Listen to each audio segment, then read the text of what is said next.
भगवान के नाम जपने की थोड़ी है। बुढ़ापे में भगवान का भजन करेंगे? अभी तो बालपना है,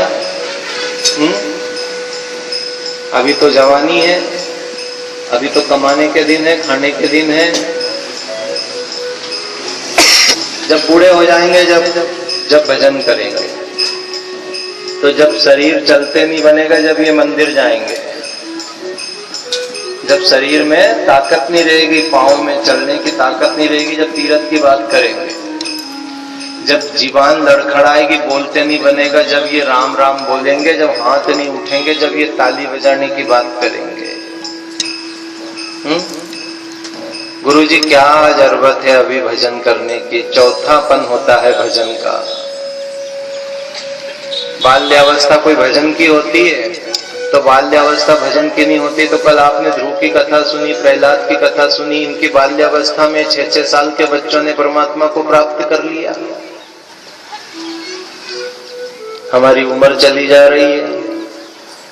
जब शरीर में कुछ भी नहीं बनेगा तब क्या कर पाएंगे? शरीर में जब तक शक्ति है तब तक भजन कर लो, जब तक मंदिर जा लो, जब तक तीर्थ कर लो, जब तक धन अपने अधीन है, जब तक दान कर लो। फिर औलाद के हाथ में चला जाएगा तो फिर सोच भी नहीं सकते, फिर पराधीन हो जाओगे,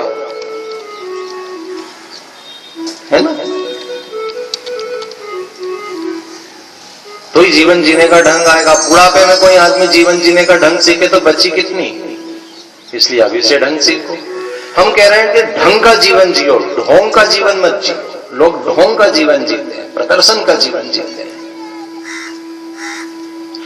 जीवन कैसा जीना चाहिए कथा सिखाती है। कई लोगों को तो जीवन गुजर गया जब जीने का ढंग आया, और वो सम्मा बुझ गई तब महफिल में रंग आया। सम्मा बुझ गई तब महफिल में रंग आया, और गाड़ी निकल गई तब घर से चला मुसाफिर। क्या करेगा बताओ? जब गाड़ी निकल गई और तुम घर से अटैची लेके चल रहे हो, गाड़ी निकल गई तब घर से चला मुसाफिर। मायूस होके वो तो बेरंग लौट आया, और जीवन गुजर गया जब जीने का ढंग आया। और जब सम्मा बुझ गई तब महफिल में रंग आया, और मन की मशीनरी ने तब काम करना सीखा। ये मन की मशीनरी ने तब काम करना सीखा जब इस बूढ़े तन के हर एक पुर्जे पे जंग आया। क्या करोगे? लोग यही कहते हैं अभी नहीं बाद में करेंगे, अभी नहीं बाद में करेंगे, बाद में, अभी मैं जरा ऐसा कर लूं, वैसा कर लूं, वैसा। अरे ये सब तो होता रहेगा। भाग्यम फलोति सर्वत्रम। भाग्य में जो लिखा है वो सब होएगा। आप तो भजन का प्रयास करो, मंदिर का प्रयास करो, कथा का प्रयास करो, अपनी आत्मा का उद्धार करने का प्रयास करो। ये तो सब चलता रहेगा। एक जगह मेहमान आए, तो मेहमान आए तो मेहमानों के लिए चाय बनाई जाती है।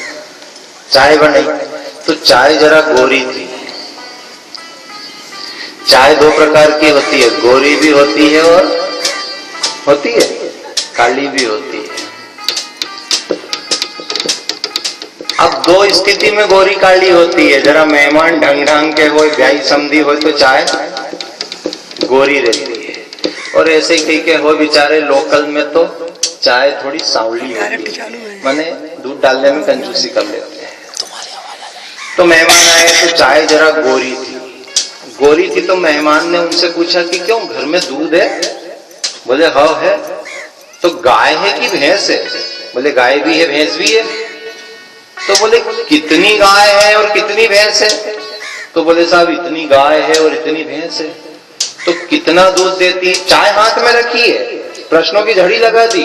वो गरम गरम चाय लेके आए, वो तो नहीं पी रहा और पूछ रहा है गोरी चाय देख के, दूध है? गाय है कि भैंस है? भैंस भी है गाय भी है। अच्छा कितना दूध देती है? बोले इतना देती है। अच्छा बेचते हो? हाँ। कहाँ कितना बेचते हो? कैसा बेचते हो? किस भाव से बेचते हो? चाय हाथ में रखी है, पी नहीं रहा, प्रश्नों की झड़ी लगा दी। तो वो घर वाले ने मेहमान से कहा ये सब बात अपन बाद में बैठ के कर लेंगे, पहले ये चाय पी लो।